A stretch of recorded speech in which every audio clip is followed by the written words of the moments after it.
They're atheists. Wow, it's like an open letter to non-theists from someone who accidentally dropped a Sharpie in the wash with their green screen outfit.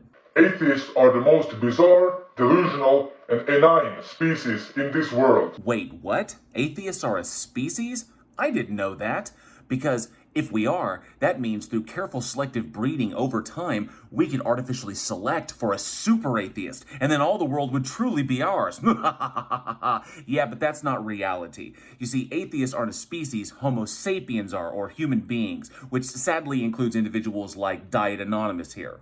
And his descriptors of bizarre, delusional, and inane can pretty much apply to any human being, especially ones who make voice-modulated videos claiming atheists are a species while dressed as if Dr. Manhattan knocked half of the character concept out of Rorschach. How can you believe everything in this world except for God? So this question is poorly worded, and I'm pretty sure it's because English is this personification of an Aaron Lewis band's second language. But essentially, the question should be, how do we believe in other things but not believe in a God?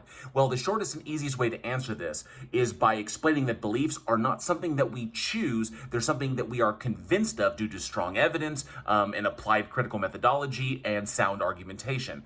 We atheists don't believe in a God or gods because under critical examination, there is no evidence at all to support the claim, no applied methodology works with the concept, and there is no sound argumentation for it. So we're not convinced, thus we don't believe in them. All you atheists are still believing in God, but subliminally. Well, it's certainly not the first time that I've had a theist tell me what I believe, but it is weird that he would use the term subliminal in regards to what atheists believe. Typically, subliminal means existing or functioning below the threshold of consciousness. So he's essentially saying we do believe in a God, but that belief exists or functions below the threshold of our consciousness, which is why we only think we don't believe because we're unaware of our belief.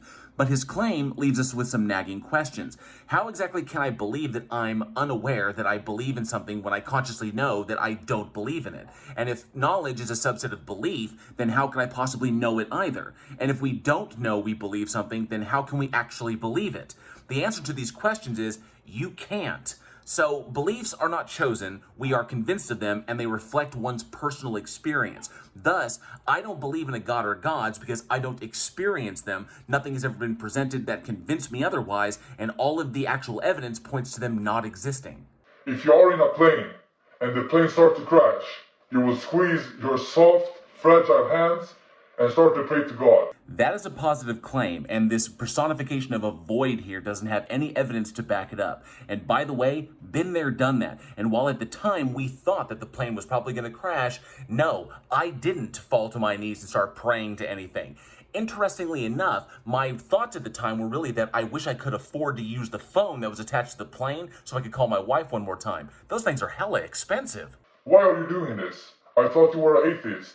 To be fair, to those that have been in that extremely rare situation, panic makes people do funny things. When you literally believe that you're about to plummet 30,000 feet to your fiery demise, the human brain, while awash in adrenaline and norepinephrine, tends to throw reason out the window and does all kinds of wacky shit. And I personally would never begrudge anyone for throwing a prayer out in a time of extreme panic.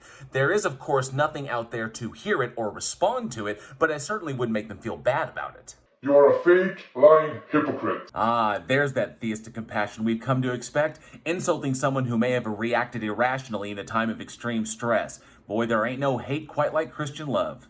I never want to be associated with any atheist in this world. Of course you don't. And making a video where you start a dialogue by insulting atheists and telling them what they believe isn't counterintuitive at all. What is the point of your life? Of your meaningless life? Well, the point of my life is whatever I choose for it. It's an amazing freedom that we all possess. Unfortunately, though, some people out there have been convinced that they don't actually have that freedom and that they require the existence of an external entity to bestow them with meaning and purpose, which is actually pretty sad.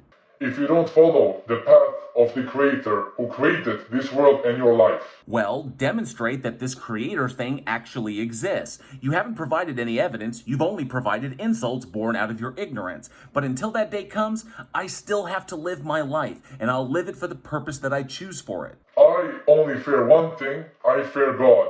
A lot of kids are scared of the boogeyman. Fortunately, a lot of them grow out of it. But for a guy who dresses like the aftermath of a frightened octopus, it may take a little while. Be safe, be excellent to each other. I'll see you next time.